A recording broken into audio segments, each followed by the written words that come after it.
पूर्व मुख्यमंत्री दिग्विजय सिंह अपनी पत्नी अमृता सिंह सहित थाने के बाहर बैठे धरने पर राजनगर प्रत्याशी कुंवर विक्रम सिंह उर्फ नाती राजा के करीबी सलमान खान की मौत के बाद अब राजनीति गर्मा गई है।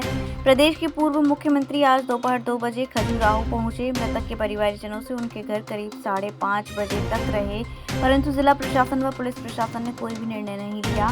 परिवार वाले अपराधियों को गिरफ्तार करने की मांग करते रहे। पुलिस विभाग के आला अधिकारी इसके लिए समय मांग रहे थे। अंत में मृतक परिवारजन और उनके सभी करीबी रिश्तेदारों ने मृतक का शरीर लेकर थाने के बाहर धरना प्रदर्शन करना शुरू कर दिया। इस अवसर पर छतरपुर के आलोक चतुर्वेदी, नीरज दीक्षित, कुंवर विक्रम सिंह, नाती राजा, हरप्रसाद, अनुरागी, प्रकाश पांडे और हजारों की तादाद में कांग्रेस कार्यकर्ता मौजूद थे। मौके पर अतिरिक्त पुलिस अधीक्षक एसडीओपी सलील शर्मा, टीआई संदीप खरे के अलावा भारी पुलिस दल मौजूद था। दिग्विजय सिंह की मांग है कि जब तक अपराधियों को गिरफ्तार नहीं किया जाए तब तक ये धरना चलता रहेगा। धरने पर पूर्व मुख्यमंत्री ने कहा कि आरोपी ने पूरे विधानसभा क्षेत्र में मतदाताओं को पैसा देकर खरीदने का काम किया है। इस विधानसभा क्षेत्र में आचार संहिता का खुला उल्लंघन हो रहा था। प्रदेश के भाजपा के अध्यक्ष पीटी शर्मा के इशारे पर प्रशासन काम कर रहा है। मृतक के परिवारजनों का कहना है कि जो कार्यवाही अपराधियों के साथ होती है वह जिला प्रशासन क्यों नहीं कर रहा है। अपराधियों के मकान तोड़े जाएं, उन्हें गिरफ्तार किया जाए। हालांकि इस संबंध में अतिरिक्त पुलिस अधीक्षक का कहना है कि घटना के बाद से अपराधी सभी फरार हैं और उनके यहां दबिश दी जा रही है। इस घटना में अभी चश्मदीद गवाहों के बयान दर्ज नहीं हुए हैं। कुल मिलाकर पुलिस इस मामले में कुछ समय चाहती है, परंतु परिवार वाले और क्षेत्रीय नेता विक्रम सिंह उर्फ नाती राजा पुलिस को समय देने के लिए तैयार नहीं हैं। मृतक का अंतिम संस्कार आज भी नहीं हुआ है। पूरे खजुराहो में तनाव का माहौल बना हुआ है और बाजार लगभग देर शाम से बंद हो रहा था। हजारों की तादाद में मुस्लिम समुदाय के लोग एकत्रित हुए हैं और सभी की एक ही मांग है कि अपराधियों को गिरफ्तार किया जाए। 16-17 की रात को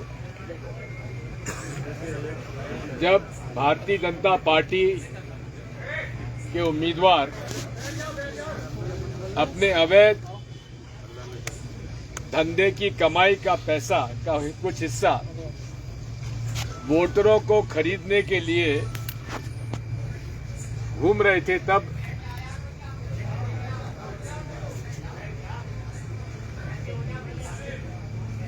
नाती राजा को जानकारी मिली और उसके लिए वे उसको रोकने के लिए गांव में पहुंचे। वहां 15, 20, 25 गाड़ियां सामने से आ रही थी। जानवर वहां बैठे थे, इसलिए गाड़ी रुकी। उधर से उनका गाड़ियों का वो कारवां आया और उन्होंने कहा कि अब गाड़ी निकाल लीजिए। इसी बीच पर वो गाली गलौज करने लगे, मां बहन की गाली देने लगे, डंडा निकाल के मारने पीटने लगे और उसके बाद एकदम से गाड़ी चला दी और सलमान ने खींचकर नाती राजा को गाड़ी में अंदर किया, लेकिन वो शहीद हो गया। यदि ये कोई हादसा होता तो गाड़ी रोकना चाहिए था। जिसको चोट लगी है उसको अस्पताल भिजवाना था, लेकिन ये तो जानबूझकर रौंदा गया है और लगातार 15, 20, 25 गाड़ियां उसके ऊपर से निकल गई। ऐसी खबर आ रही है। इसका पोस्टमार्टम भी हुआ, शरीर का कोई अंग बचा नहीं। साथियों, मुझे जैसी मालूम पड़ा, मैंने कल एसपी साहब से बात की। उन्होंने कहा हम आपको आश्वस्त करते हैं कि हम गिरफ्तार कर लेंगे। उन्होंने मुझे सूचित किया तो उन्होंने और उसमें वो आरोपी हैं जो दिन भर प्रचार करते रहे, वोट डालते रहे, लेकिन किसी की गिरफ्तारी नहीं हुई। इसका हमें दुख है। स्वाभाविक है कि पीड़ित परिवार एक बूढ़ी माँ ने माता पिता ने अपना जवान बेटा खो दिया। उसकी पत्नी है, मैं आज उनसे मिलने आया था। कमलनाथ जी ने मुझे यहाँ भेजा, मेरे प्रदेश अध्यक्ष जी। जब मैं आया तो परिवार ने मुझसे कहा कि साहब हम इसको तब तक नहीं दफनाएंगे जब तक कि पुलिस कार्रवाई ना कर उनको गिरफ्तार करे, पूरी कार्रवाई कर गिरफ्तार करे। लेकिन अभी तक कोई गिरफ्तारी नहीं हुई है, यहाँ तक कि गाड़ी तक नहीं पकड़ी गई। ये कैसी पुलिस काम कर रही है भाई? हम कोई अव्यवस्था फैलाने नहीं आए, लेकिन आप मेरी पीड़ा समझ लीजिए। जब एक मेरे कार्यकर्ता के परिवार आज दुखी है, पीड़ित है, और उसने ये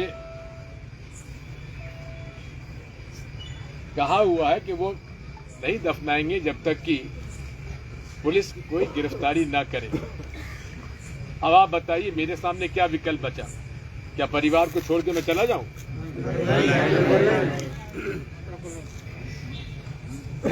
क्या परिवार के लोगों को मैं धोखा दे दूं? यही मेरी आपसे गुजारिश है। मेरे सामने कोई विकल्प नहीं है। मैं तो यहाँ पर से वापस जाना चाहता था, ट्रेन का मेरी बुकिंग थी, लेकिन मैं और मेरी पत्नी दोनों का मन नहीं माना। हमने कहा हम रुकेंगे।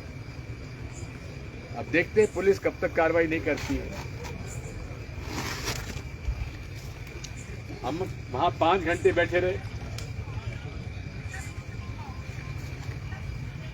जब लगा कि कोई कार्रवाई हो ही नहीं रही है तो हमारे पास और क्या विकल्प बचा? अब थाने के सामने हम आके बैठ गए हैं। हम कोई पुलिस के काम में हस्तक्षेप नहीं कर रहे हैं, लेकिन एक दुखी परिवार की पीड़ा को क्या पुलिस के अधिकारी कर्मचारी इसको नहीं समझ रहे हैं? उनसे मेरी प्रार्थना है कि थोड़ा बहुत दिल पसीजिए और इस परिवार का साथ दीजिए। अन्यथा मुझे प्रदेश भर के कार्यकर्ताओं से अपील करना पड़ेगा कि हम लोग अगर ऐसे वक्त में कार्यकर्ताओं के लिए खड़े नहीं होंगे तो हम काहे के लिए कांग्रेस कार्यकर्ताओं को अपने साथ लेके चलते हैं? अगर हम ऐसे कार्यकर्ता के परिवार को अकेला छोड़कर अपने उससे काम लेते रहें, उसके साथ ना दें, तो फिर हम कांग्रेस के प्रति समर्पित नहीं हैं। और ये सूचना मैं अपने सभी मित्रों को प्रदेश भर में भेज रहा हूं। हमारे कमलनाथ जी अध्यक्ष जी से राय लेकर, बाकी मैं आपके साथ